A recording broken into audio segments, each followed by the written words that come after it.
Hey, what's up, guys? Today we're here in Asbury Park at Dug Deep Productions, the home and studio of our new friend Jack Daley. He's been nice enough to show us around and let me pick up all these awesome vintage basses.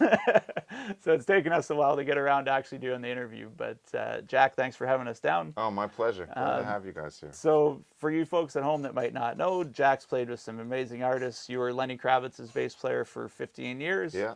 An artist that I love, Joss Stone.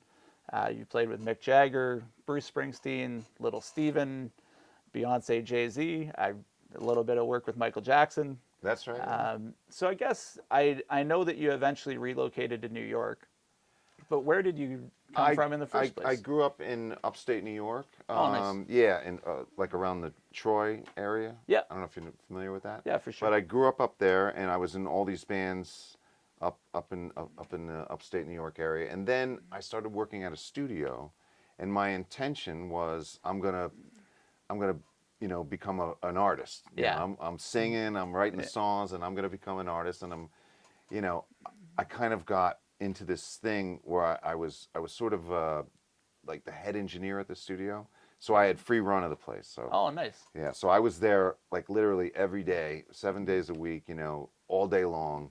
And then when people that, clients weren't there, I had complete run of the studio. So, Oh, nice. I just became obsessed with it. And then like 3 or 4 years later, I'm like, I gotta get to New York. I gotta make something of myself, Yeah. So I basically left that studio, moved to New York, and auditioned for this funk band. And the guitar player was Ronnie Drayton. Oh, nice. And Ronnie was a complete badass. Ronnie's since has passed away, but it was my first sort of New York experience, and he said, move to New York. He said, you'll get tons of work here. Oh, he nice. said, because you just have all the elements, and he was very encouraging. And your first day in New York, you don't expect any encouragement, right? So, but he was very encouraging, and we ended up playing together a bunch. But I played, and I got that gig with that band, and then within like a year, I was in 4 or 5 bands, and within 2 years, I was in 13 bands. And you don't realize it at the time, but when you're playing with that many people and playing that much, you get better. You really learn a lot, and it's all kind of happening in an organic way, so you don't even know it. But yeah, just going about. So I moved to New York in '89. Oh, nice. And then within like 2 years or 2.5 years or whatever, being in New York, I started getting touring gigs and started playing on records and stuff, and things started to feel like, this is a good move, this is the right thing, Yeah, absolutely. And then so you'd moved in '89, and then '93 rolls around, and the Lenny Kravitz audition comes up. Yeah, and part of the reason why that went to me is because I used to do this thing every Monday night, where we did only Zeppelin, right? And it was on Bleecker Street, and it was this band called Four Sticks, and it was a bunch of session musicians, but we played Zeppelin every Monday night, and we played the hell out of it. And so I think the word on the street was that Lenny was looking for a bass player that could play like John Paul Jones, but also could play like Verdine White and that kind of stuff. So he wanted someone funky, and also someone that was rock. And the look's always important, but the look was very important. And I sort of I kind of had a similar vibe to the guy that was leaving. Yeah. So you know, I auditioned in New Jersey with his engineer producer Henry Hirsch. There was about 20 guys from New York, you know, all guys that were playing around the scene in New York. Yeah. And Henry picked me and one other guy and said, you know, I think you guys, you know, between the two of you, I think one of you guys is the right guy. Oh, nice. And so we go out to LA where they've been auditioning people all week, and it's everyone from Rudy Sarzo to Nathan East. You know, it's like, oh wow, everyone, because they put it on the radio. They basically said, you know, we're looking for a bass player, and they put it on the radio. And and you know, so everybody was there at the auditions. Anyone that was anybody, you know, went and auditioned. But the good thing was that I think Lenny heard that the guys from New York, like, one of these guys is the right guy, you know. Oh, cool. And I also had a little bit of a leg up with George, the keyboard player, because we had done some touring and played with some other people together. So the good thing was when I auditioned, they were ready to listen, you know, because a lot of times, you know, when there's 250 people, how do you even listen anymore, right? Yeah. But if everyone's saying this guy's the guy, you're going to pay attention. So that's kind of what happened. And the week that I auditioned, like a day into the rehearsals, because I went out there to audition, and Lenny, I said to Lenny, okay, I'm going to head back to New York and get my stuff. He goes, don't worry about your stuff. We'll get your stuff. You're staying. Oh, wow. So I never went back home. So, but that same week, they played on the MTV Music Awards with John Paul Jones. Oh, I remember that, yeah. So, you know, I got to meet John, and oh, wow. Yeah, and he was very cool and gracious, and he came in and said, I said, play this bass, this is the best one. And it was that oh, the Sonic Blue. The Sonic Blue jazz nice. bass, yeah. Yeah. and if you see that show, I'm pretty sure that's the bass he was using. Over 15 years with Lenny, that's a lot of touring, a lot of gigs, a lot of shows. Is there any of those that stand out as like just the ultimate gig that you played? Yeah, there's a couple that sort of stick in my mind. The very first, it wasn't my first show, but it was like the very first big show was Radio City. Oh, nice. And on that gig, you know, I looked to the right of me, on you know, off where the techs are, and there's Robert Plant. Oh. and then I look out in like the second or third row back, and there's Joey Ramone, you know. So you know, it was sort of that realization that you know, okay, this is pretty real, you know. Yeah. So, but it was a fantastic gig, and it was like one of those gigs that, you know, it always sort of sticks with me. I mean, that first week that I joined the band, we did David Letterman. Oh, nice. We did a gig in a small theater in New York, and then we did Radio City, and you know, it was you know. Yeah. And all it was of a like, sudden, hello. Yeah, yeah, yeah. I'm here. Yeah. That's amazing. Yeah. Yeah. So that was a big one for me, and also we played. We did The Garden. Oh, nice. And I remember looking out and seeing Will Lee and some other people, and that was one of those gigs that really sticks in my mind. And the other gig is we played in Rio on the beach, and it was a free show, and it was like some ridiculous number, like 500,000 people were there or something like that. And that gig kind of sticks in my mind, you know. And people always say, how nervous must you be when you play for that many people? And the funny thing is, it's no different. It doesn't make a difference if you look out and there's like 100 people or there's like 100,000. It makes no difference. It feels the same in a funny kind of way, you know. It's probably worse if it's just Will Lee. Yeah, right. You know, because I think most of the pressure is on yourself. Yeah. You know what I mean? So it's yourself. You're kind of you know, you always want to be happy with what you did, you know, and you know. Yeah, everybody's there to see you do well and watch a great show. Right. They're all supportive. They're not like, I hope he sucks. I hope he makes a mistake. Yeah, exactly. No. So after the Lenny gig, what was the first kind of tour you took on after that?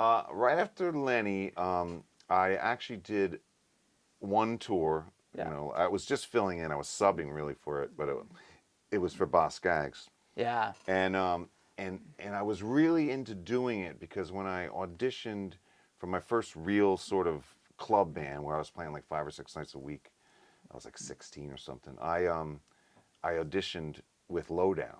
Oh yeah. So when I got the opportunity to play, you know, with Boz and play those songs, I love that whole record, Silk Degrees.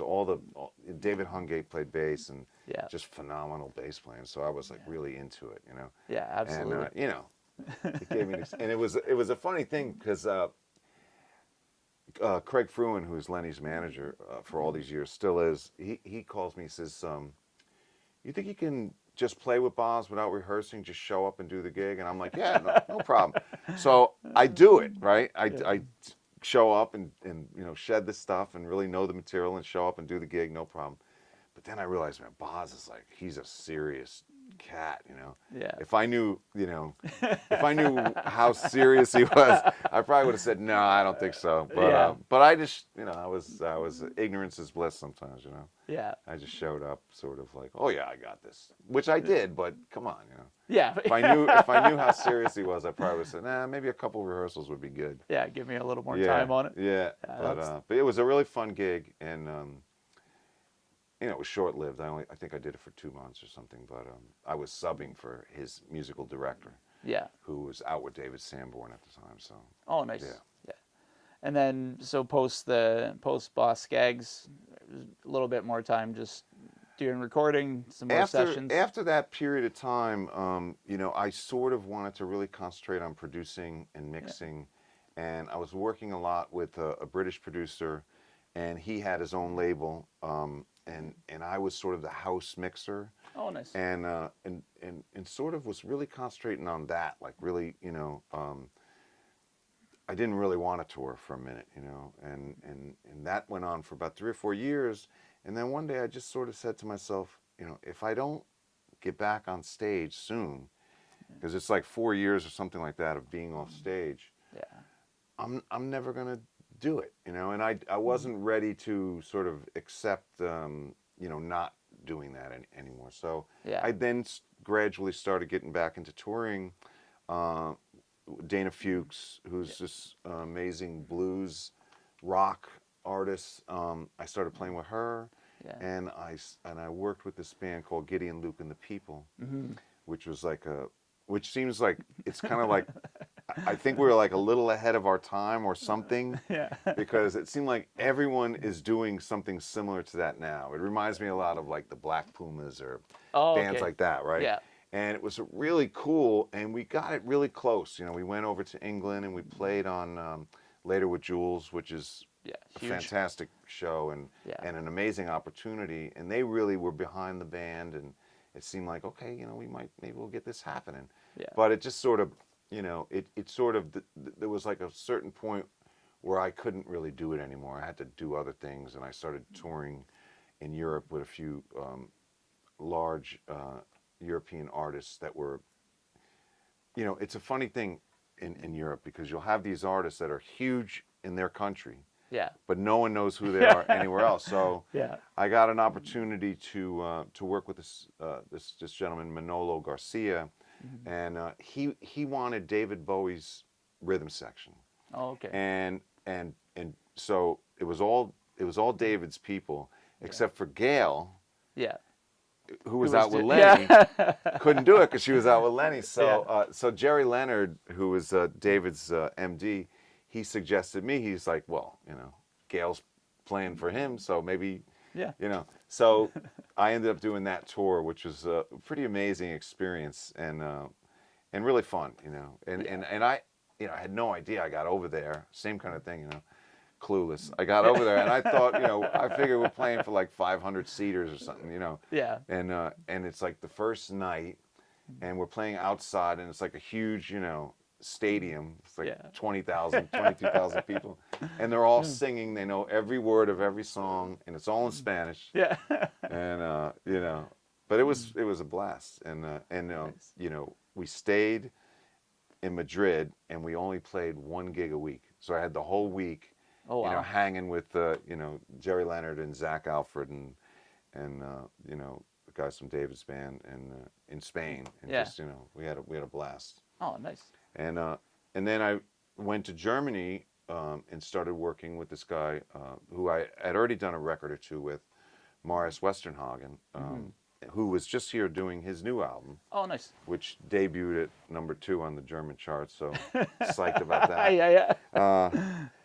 But I did MTV Unplugged with him, which is still like a thing in Germany, believe it or not. I didn't know that. I thought that would died a while back, but it's sort of a couple artists have had major success with this MTV Unplugged thing, which we abandoned here 20 years ago, or whatever it was. Which is too bad, really. Yeah, I know. It was great. Yeah. We did one with Lenny. Yeah. It's amazing. Yeah. It's amazing. I recently sent him a note saying, that's some funky acoustic guitar. Because, you don't think it's going to be that funky with everyone playing acoustics, but it was good. That was really good. Anyway, after that, I started touring with Steven Van Zandt and the Disciples of Soul. Yeah. And we did about 4 years. Did that relationship with Steven, I guess the question would be, how did you end up moving from New York down to Asbury Park, and did that relationship with Steven have anything to do with it? It didn't, no. Basically, I was living in New York City, and I lived in this amazing building in the East Village called Red Square. Oh, nice. And there was so many musicians living in the building. It was like me, Warren Haynes, Chris Barron from the Spin Doctors. Yeah. Chan from Blues Traveler, all these musicians and stuff living in this building, and it was a great, it was a great time to live in the East Village. Yeah. But after September 11th, I was like, I want to buy a house, like somewhere outside of the city, in case you never know. You just sort of think, stuff like this is going to keep happening in New York. I was just trying to cover myself. So we bought a house on the Jersey Shore. Yeah. Basically, I was on tour with Lenny, and my wife picked out the house, and we went and looked at it. Oh, and I was like, "Sure, I like it." That was it was coastal there, tidal. So whenever there was a storm or whatever, the water would come right up to the house. Yeah. And I had this bad boy on the ground level. Yeah. So I was like, we gotta get out of here. And I just, I don't know, there's something about Asbury that I just was feeling it. So yeah, for sure. So we came here and we bought the building and we opened the studio, and my wife has the yoga studio next door. Yeah, so. daily practice. Yeah. She came up with that name, by the way, not me. Oh, I like that. Yeah. And then you picked up the Little Steven Disciples of Soul gig, and for those of you, if you haven't seen Little Steven, if you watch The Sopranos, we're talking about Silvio Dante. Yeah. Just when I thought I was out, they pulled me back in. That's Silvio, who's also the guitar player in the E Street Band. Yeah. So. And the sort of mastermind of the Disciples of Soul. Yeah. And I mean, it is worth mentioning though that that Mark Ribler, who I met when I moved to Asbury Park, he got me in the band. Oh, nice. Yeah, he did. So there's that connection. Yeah. With Asbury Park.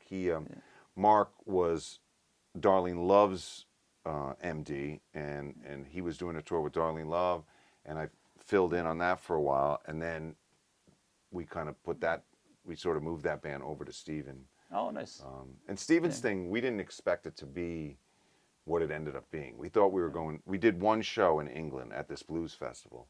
Yeah. And then after we did that show, he said, this feels like an album. So we went back to New York. Oh, cool. We did the record, and the record came out fantastic. And then we took it on the road, and next thing you know, 4 years later, our final gig with Little Steven, and when I say final gig, I mean our final gig so far was at the Beacon Theater. We sold out the Beacon. Oh, wow. And we filmed it, and it's like it's a DVD or movie or whatever. Yeah.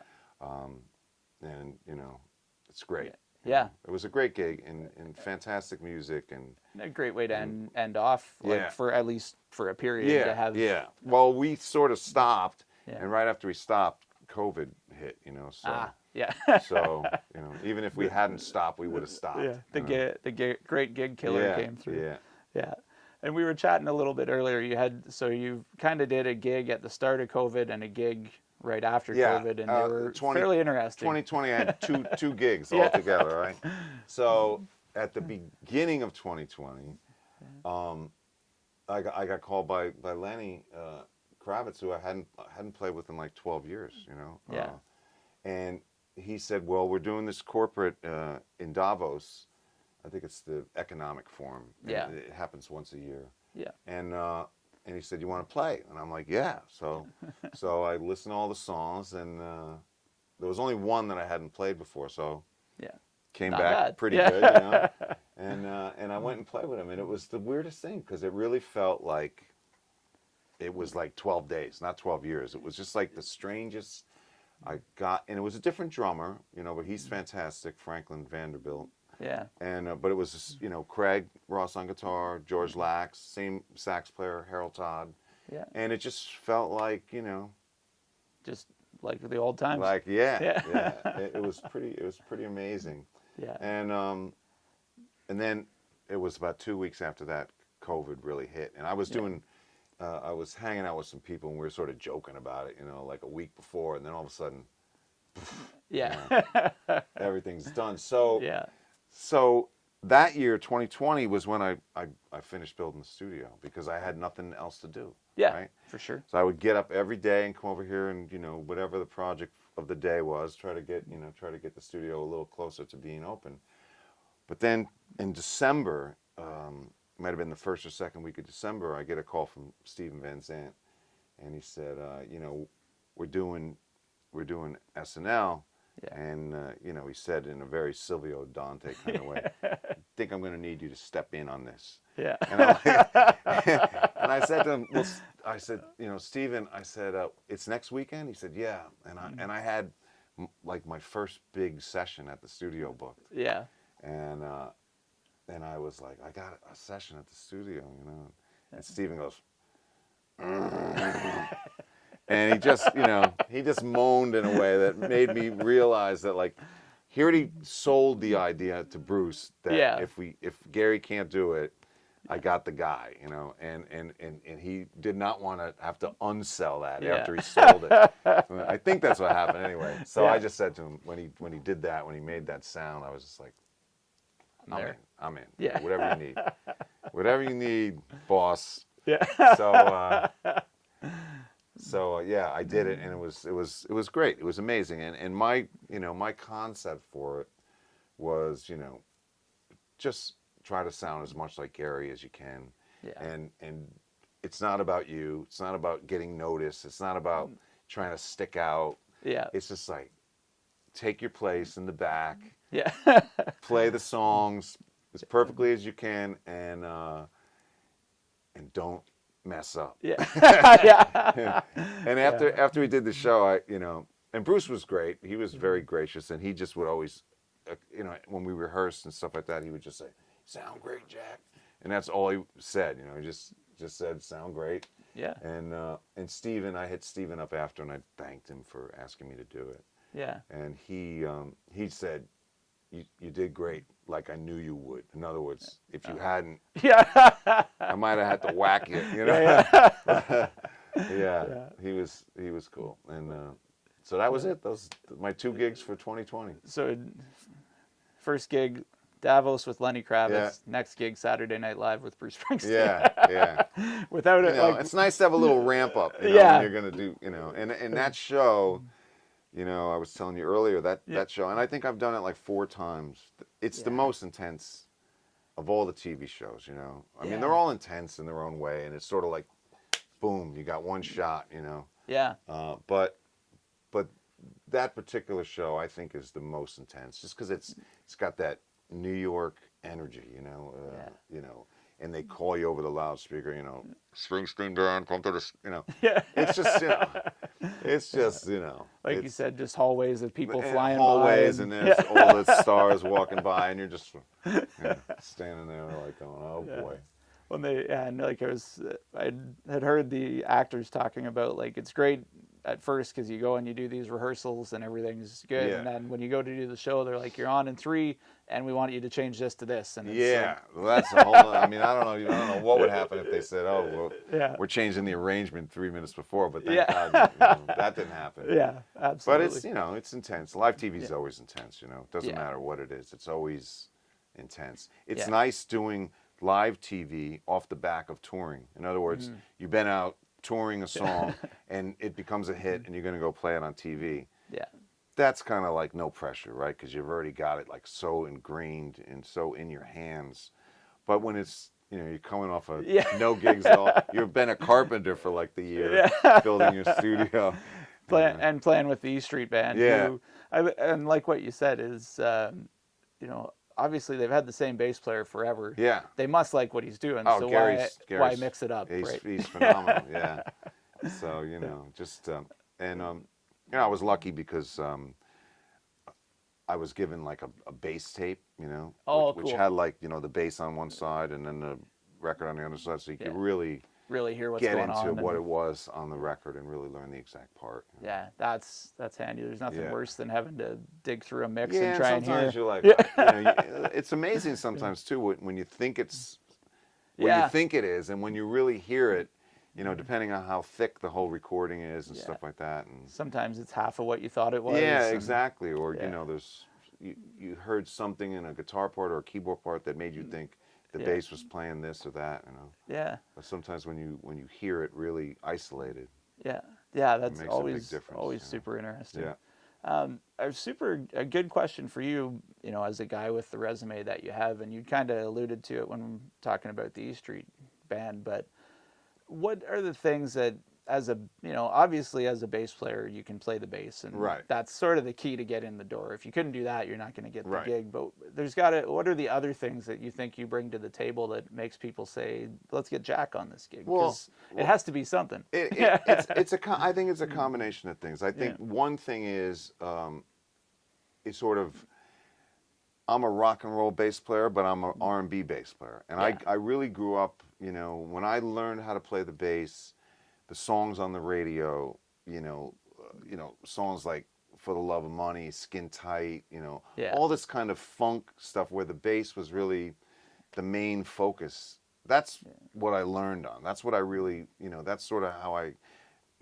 cut my teeth or whatever they say, Yeah. And then the rock stuff came after that, Cool. So I think that combination is kind of rare. Like a lot of guys, they can rock, but if they got to play like Verdine White or they got to play like Larry Graham or whatever, they don't know how to do it, So, or they just don't have the feel like Lenny's gig, for instance. I mean, I think people, they think of that gig as a rock gig, but it's really a funk gig that rocks. Yeah. And the Disciples of Soul are very similar. It's a rock gig, but if you don't have like funk and R&B sensibilities and chops, then you won't cut the gig. You have to have both of those things. So musically, that's kind of where I'm coming from, and that's, I think, why I've been able to play on a Naughty by Nature record, and or play on Beyonce's record, and then play on like rock or pop stuff. I think that's kind of a rare combination. I don't know. I think a lot of people go the other way a lot of times. Like they'll learn rock growing up and then they get into funk and R&B, but there's that definite like funk R&B pocket where when you try and play it and you don't really understand that, it just doesn't jive. And you can't, the pocket thing you can't teach, it's either there or it isn't there. So there's that, right? Yeah. And I think on top of that is it's knowing how to fit in, knowing when not to use certain tools that you have. Like for instance, like I said, playing with the E Street Band, I'm going to try to sound like Gary, because that's what the gig is. That's been established, Yeah. And if you went out there and you're like, I'm going to impress everybody, you're a goner, Yeah. So there's that, and just also being able to work with people, being cool, not being a jerk, showing up on time, being prepared, all that stuff, it all adds up. And any one element, if you don't have it together, could get you fired, where people are, I don't want to work with him because he showed up and he wasn't prepared. I mean, and it's a big responsibility. Like, for instance, Art, I've been doing a couple of these corporate gigs with Lenny, right? Yeah. If you showed up and you didn't put the work in and you weren't prepared, you bring the whole gig down, Bass is that instrument, that you can't fake your way through it. No. You know, you have to know the material better than anyone else in the band. Yeah. You know, because it's the bass, and it's one mistake is too many mistakes. You know, it's just, you know. I feel like that's very, very true, and it's easier on other instruments where you can kind of get away with not quite having it or doing something a little different, but everybody knows when the bass line is not happening. Right? Everybody knows because it changes the chord basically. Yeah, you know? yeah, exactly. And usually, if there's a mistake, it's a half step out. You know, you know? So it doesn't change the chord to one anyone wants to hear. Yeah, the best interval to be off. Yeah, but it's just that instrument. It's. I mean, I always joke in a way, but it's kind of true that if anybody else in the band makes a mistake, it sounds like the bass player made a mistake. You know? If the guitar player or the keyboard player hit a wrong chord or whatever, everyone looks at the bass player like, I've seen it's that big, for right? sure. Yeah, That's you got to make a mistake and look at somebody else. yeah, Nice. yeah. You know, just try. I try not to do it. You know, and it's not the kind of thing that you really get a lot of credit for usually. Yeah. So with Steven, you know, Steven hits me up one day, and he's an interesting guy to work for because when you first come in the door, and I think it's from being in the E Street Band for 50 years, or maybe it's just his personality, but when you first come in the door, you know, like with most people, you sort of start on neutral ground, right? You kind of come in the door, and they don't really kind of think you're going to be great or think you're going to, you know. Yeah. But with Steven, it's like you really come in, it doesn't matter who said you were good or whatever, you kind of come in below street level, you know. Yeah. And you have to prove yourself to him. But once you do, there's no one better, right? Yeah. He's the best guy in the world. It takes a minute. He's got to get to know your playing, and there's got to be some trust built up. Yeah. So I joined the band, and I was in the band for a while, and I think about a year in or a year and a half in, we had done this all this touring, and we made a live record out of it, and or most of it was made into some kind of a live record, and all the stuff was mixed by Bob Clearmountain. Oh, cool. And Steven says, I got this email from Bob, and it starts out, what's the deal with your bass player, right? Oh. And I'm like, uh-oh. So I keep reading it, and it says, what's the deal with your bass player? And then he goes, not only is he the closest thing I've ever heard to James Jamerson, he said, in 4 hours of music, there's not one bass mistake. And he goes, I've never had that happen before. Oh, wow. And I was just like, those are a couple insane compliments. yeah. It was an insane letter, and you know, I think as valuable to me as the Bootsy check that I told you. Yeah. You know, because you don't get compliments for not screwing up. No one notices when you don't screw up. They only notice when you do screw up. Yeah, that's very true. But Bob, somehow it caught Bob's attention, and Steven was tickled because he said, you know, Bob never says anything, you know. Yeah. So when he got that letter, he sent it to me, which was incredible. That's you know, huge. Because most people would just be like, yeah, whatever. Yeah. It's not about me. But not Steven. He sent it to me. He was proud, you know. Yeah. Is, you know. Oh, that's great. Yeah. And we should talk about the Bootsy Collins check because that's actually a really, really interesting story. So you were playing in Cincinnati and ended up meeting Bootsy. And Bootsy was he was side stage like Robert Plant was in New York. You know? I think I was more nervous about Bootsy. No, anyway, and he was sitting there and he was watching us and he was really getting into it. So you know, I didn't think anything of it. He saw a couple songs. We tried to get him to sit in. He was like, no, I'm not sitting in. Yeah. So then after the show was over, Lenny came running down the hall and was like, Bootsy wants you to come back to his house. Yeah. And I'm like, we're going to Bootsy's house? He's like, yeah, we're going to go back and we're going to record something. I'm like, fantastic. So we went to Bootsy's house and we recorded 2 tracks. Oh, nice. And he told us like some amazing, you know, stories about being in James's band and stuff like that. And he wrote, he wanted to pay us, you know, so so he writes out a check, and it's Bootsilla Productions, and in the memo it says bass session. Yeah. And I never cashed it. It's in the other room. I'll show it to you. Yeah, because I was like, I'm not cashing this. I'm keeping this. Yeah. So Yeah. there's that's more value to me. Yeah, for you know. for any of us Yeah. bass players, Yeah. the check's worth more than the money. Yeah. Bass session. William Collins. You know? Yeah, it's Yeah. amazing. Yeah. And then going into like a record that you played on that I'm a huge fan of, and there's a bunch, but the Joss Stone records. Right. I know Cindy was on that as Yes, well. yeah. So how did that whole relationship come together? I think, it was one of the only periods in my life where I had an agent, and she takes credit for getting me that record, but I think Cindy really got me on that record, because I think they called Cindy first, and me and Cindy, we're such a great rhythm section that I think she recommended me. So, and it was a blast to do, because the concept was they were originally going to do that record with Booker T and the MGs, right? Oh wow! But they were booked. Yeah. So they got another idea that they were going to do the record with the sort of Miami funk session people. So it was Little Beaver, Betty Wright, and Lattimore and Timmy Thomas and all these sort of people from Miami that were sort of in this sort of the scene down there, I guess it was like a 70s kind of funk scene in Miami. Yeah. So, but at the same time, they were like, but we want a kind of contemporary rhythm section.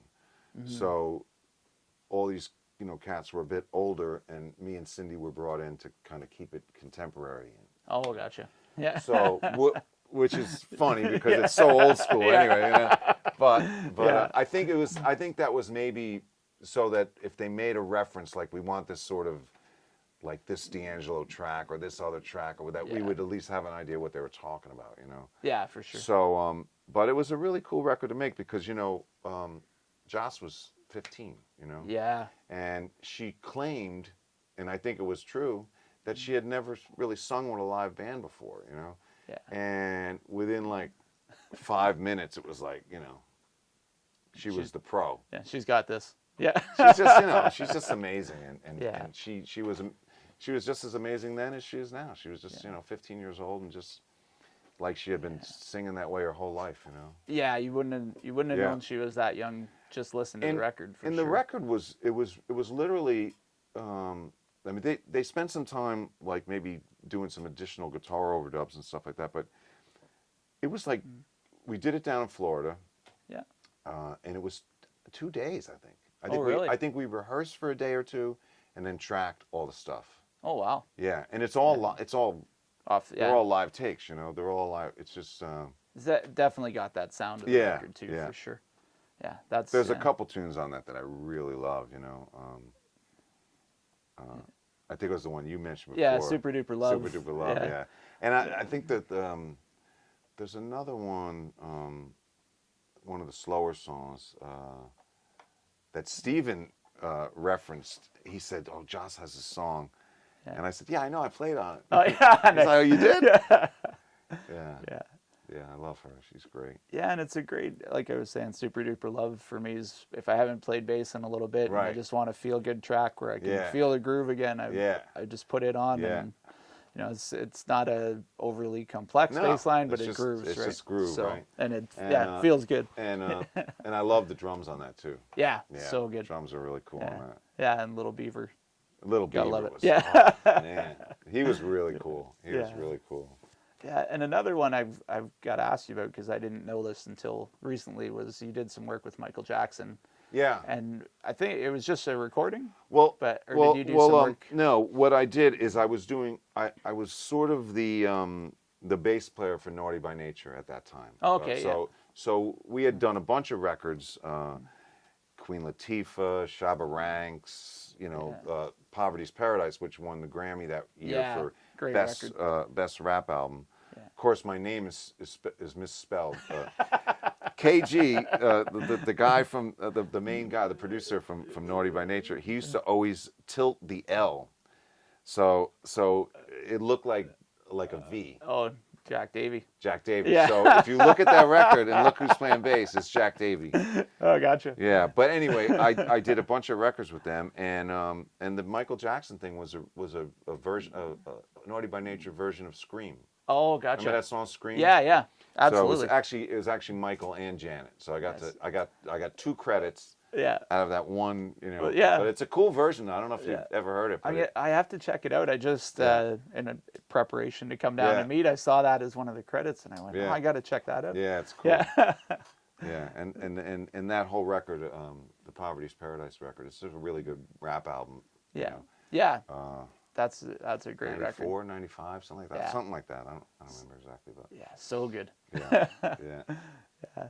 And then obviously you've since COVID, studio life's gotten a little busier. You're still gigging, obviously, but who are some of the artists that you've brought through the studio here? Well, I know I told you this, but I'm playing. I'm now the bass player for the Spin Doctors. Yeah. So I started with them last year, basically because of a situation because of COVID. Yeah. So they asked me if I would play a few gigs with them, and that's turned into me being in the band. So after about 4 or 5 months of touring, they said, we got some new songs, and we're going to do a new record, and we'd love to do it at your studio. So Great. I was like, that sounds good to me. Yeah. Come on down. So we did their new record here, and it's a great record. I can't wait for it to I'm come looking out. We're forward still to sort hearing of looking for the right placement for it, Yeah. But and it's I approach the music sort of in a little different way. Yeah. Than Mark, who was their bass player for years. I sort of I don't know. I don't slap that much. I do it when I think, and I did it a lot in the 80s, but I just sort of I went through my slapping phase, and then because the whole time I was with Lenny, I was playing flat wound. So unless you're Larry Graham, slapping on flats it's no picnic. Yeah, absolutely. It's just a little bit tougher all the time. It seemed to work really well for him. But for most humans, it's a bit of a fight. But yeah. So we did that record, which I'm really excited about. I can't wait for it to come out. Yeah. And Marius Westernhagen, who's the German artist that I've been working with for going on 15 years, he came over from Berlin to do his record here. Yeah. And that record's just come out and debuted at number 2 on the. And you were saying between two. Yeah, between Harry Styles and Rammstein. Marius's record. So I'm very excited about that, and a bunch of other stuff, and also we do a lot of local, Asbury artists. Is a great music scene around here. Yeah. And we're doing, we're getting into doing a lot of the local bands, and that's exciting. Yeah. And I've been engineering a lot of that stuff, which is cool for me. Yeah, and Asbury's got some obviously iconic venues in the area. Yeah, we have. I mean, for the size of the town, there's a ridiculous amount of venues. And theaters, the Pony, obviously, and then the summer stage outside of the Pony. Yeah. And we have our own festival, every fall, the See Here Now festival. Yeah. So there's a lot of music, and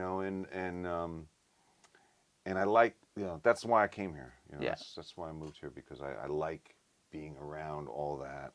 Yeah. And getting some of the bands in here. Yeah, for sure. Yeah. And so you've got, if people wanted to look up the studio, you have Dug Deep Productions as well as DugDeepStudios.com. Yeah, they're both. We have both domains, so they're both up there. Just because I was I had Dug Deep Production was my production company name. Yeah. And I kind of when I opened the studio, I was like, I don't want to start another company. For sure. I already had 3. And I was like, I want another one. Yeah. So I didn't. So I said I'm going to use the same name. Yeah. Yeah. Absolutely. Some questions for you, I guess. We haven't talked necessarily the actual bass playing. So when you were, kind of first learning, and I'm thinking more in terms of stuff that would help, people watching the video. What are some things that you worked on, or some things you would say that any bass player should work on? Well, I think one thing that probably helped me tremendously, and it's hard to sort of separate yourself from what you've done. Yeah. Because you don't know, what would happen if you hadn't done this. But I spent a lot of time practicing to a metronome. Yeah. I spent, I would sit, I would sit in my apartment, and I would just play, scales, arpeggios, everything with the metronome going, Yeah. And I think either that or the fact that the 80s, we were all cutting everything to drum machines, Yeah. So I think that time, the time thing is so ingrained from that, and that's so important, Everything you play, if you don't have a great time sense, you're just doomed, Yeah, and you're relying on somebody else, which they don't like. Yeah. And it just it just doesn't work. It's like you have to have that time, and I think because of that, it's very easy for me to play with different drummers. Like I feel any good drummer I feel really comfortable with right out of the gate. Yeah. But I think it's because of that. It's it's always get that metronome going. Right? Yeah. And I saw something where Carol Kay was talking about playing with the metronome and making it swing, making it, Yeah. and I think that's a big thing. Yeah, and that's something that we talk about in one of the courses that we put together, and it's like after when you practice with the metronome for so long, you'll start to feel that there's the beat, but there's some space around it. Right. And that's where the groove actually lives, is in that space, or maybe right on top if you have a drummer that's right there, and you can play off of him and go ahead or behind. But, I always feel like it sounds great if the bass comes in like right after the drums. Yeah. So in other words, if you look at because we all work with Pro Tools, right? So much. So if you look at where your bass playing is laying, like if it's ever ahead of that kick drum, it always sounds horrible. Yeah. But if it just sets in right behind it, so that the kick fires first and then the bass sort of fills in after, that always sounds great. Yeah, and it just feels like that kick's a little longer, everything's a little fatter. It just really sounds good to the ear and feels good. And very Jamerson. Yeah. Like that. And I mean, his bass was so, with the foam, was like another kick drum on, on top of it, right? What another, just crazy genius, Oh, yeah. I mean, still looking at those lines, like I've got the they did a transcription book at one point. I thought, this would be cool because then I don't have to go through and lift everything. Standing in the shadows of Motown. And you look at that bass line for what's going on. Yeah. And I mean, the notes are there, but it's still hard to play. Yeah. The other thing, too, you were asking what I think is helpful, and because as a bass player, like you don't necessarily have to know all the chords, but you should. Yes. You should know every note that's in every, so arpeggios, right? That was a big thing, I think, that sort of opened me up, so that if I know what the chord is, I know exactly what I should play and what I shouldn't play, and so on and so forth. So I think all of that stuff, were the main things, Yeah, and I think as bass players, that's a spot we get lazy where you're like, that sounds like a major. Yeah, and, right. But when you actually know, then if you go to play a fill, there's a better chance you might hit the right notes. Yeah, you play the right stuff. And, it's just, it's good to know, you want to be aware of all that stuff. Yeah. And that's actually something I wanted to ask you about as well, because you played with the best of the best, and obviously being prepared has been a huge part of nailing those gigs, like you said. But what happens, for people out there, what happens on a gig like that to somebody that comes in and maybe they don't quite have it down, and there's another way to ask would be how many mistakes can you actually make before you're in trouble on a gig? I think that depends largely on the gig. I think that I think there's certain gigs where none. Yeah. You can't make any mistakes. If you make any, then you're already doomed. But it's all preparation, right? And there's another thing too that sort of struck me. When I took some time off from playing and I wanted to get playing again, I started to just think about, am I going to be nervous, Mm-hmm. So I did a little research, and then I saw this thing, and I can't remember who said it, but it really rang true to me, is nerves and being nervous is a result of knowing in your mind that you're not prepared. If you really know you're prepared, then you won't be nervous. Yeah. And even if you are, even if you feel a little. If you're prepared enough, your hands will just go to the right. They'll just go there. Yeah. It's almost like they think for themselves, Yeah. It's like a reflex, you know where to go. It's getting a lot of times it's getting out of your mind to let your hands do what they're supposed to do. Do what they know, right? yeah, but they have to know it. Yeah. So, and a lot of times you look up and people are cheering and you don't. It's like, oh, what did I just do? Yeah. So. Yeah, it's preparation is. I think sometimes it's easy to kind of kid yourself into thinking you really know the song. Yeah. And a good test I always think is, okay, if you really know the song, turn the music that you're playing along to off, and sit there and play the song from start to back just by yourself. Yeah. And that's something bass players don't do that often because like if you're a piano player or even a guitar player, you might sit there and play the whole song and sing it and whatever. Yeah. But bass, it's you don't often do that, and I think that's always a good test if you really know the song.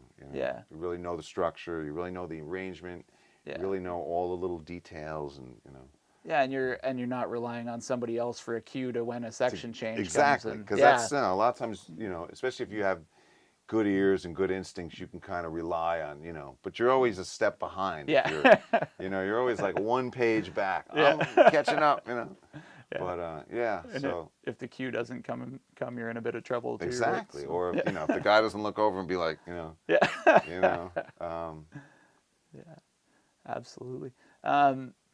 The interesting question that I've been asking people, but Desert Island bass albums. So if you had one album, one bass player, and that's all you could listen to.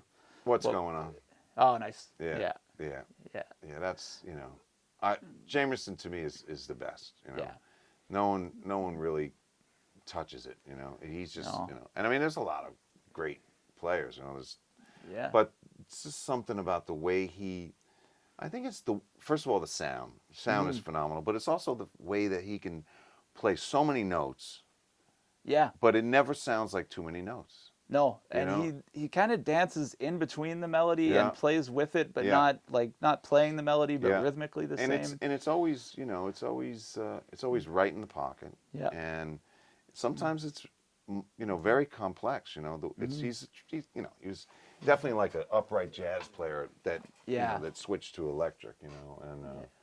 But that would be the one for me. Yeah, and all of it with one finger. One finger, right? Which, and in a weird, sort of a weird way, like he didn't really anchor. Like I think he sort of rode these three fingers on the plate. Yeah. And that was his way of anchoring.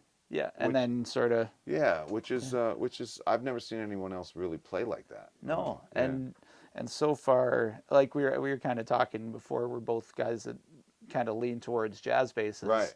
At least playing live, and for me, getting ahead of the front pickup on a pickup or on a P bass sounds a little bit. I'm used to playing at the back of the bass, so it's a little tricky. But he was always right at the front of the pickup. Always cover right there, and having the covers on, Yeah. obviously makes you sort of, deal with the real estate there a little Yeah, different. yeah, exactly. I always love the way jazz basses look with both covers, but it's like, okay, where do I go? Yeah, exactly. If you're going to play reggae style down here, that's fine, but that's a pretty finite amount of room in between at the back. They look cool, but that's about it. Yeah, absolutely. Over the span of their career and playing with all these great artists, what are some of the things that you're most grateful for? I'm just grateful to be able to do this, to be able to keep playing, to be able to play with artists that are inspiring, and to be able to play, on records and, if people respond to it, it's even better, Yeah. So it's just all of it. It's just being able to, this is what I wanted to do when I was like 11 years old. I told my mom, I was like, we were watching like, In Concert or something, and Kiss or some ridiculous thing was on. And I said, that's what I'm going to do, Mom. Yeah. She's like, yeah, okay, sure, But, Yeah. that's what I did, Yeah. And I've never really been I've never really been a band guy. I've always been more of a sideman. Yeah. So it's kind of cool now to be in the Spins, and that's a band, Yeah. And it's a different feeling, but it's been, I think it's been really rewarding to sort of get to play with them. Yeah. Do the Spin Doctors have dates coming up this summer? Yeah, we're basically touring all summer, and we don't go out like on a tour bus. Yeah.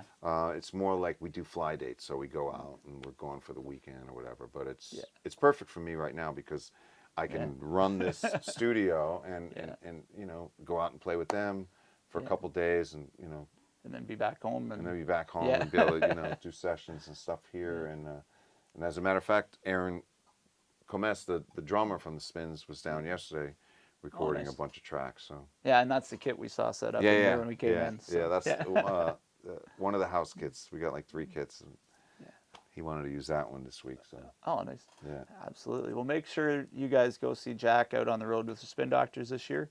I'm gonna try and do that for sure. If you come to Canada, I'm gonna be doing some slapping. Okay, yeah. I guess you can't get away from the Spin Doctors. Wounds. Yeah, fair enough.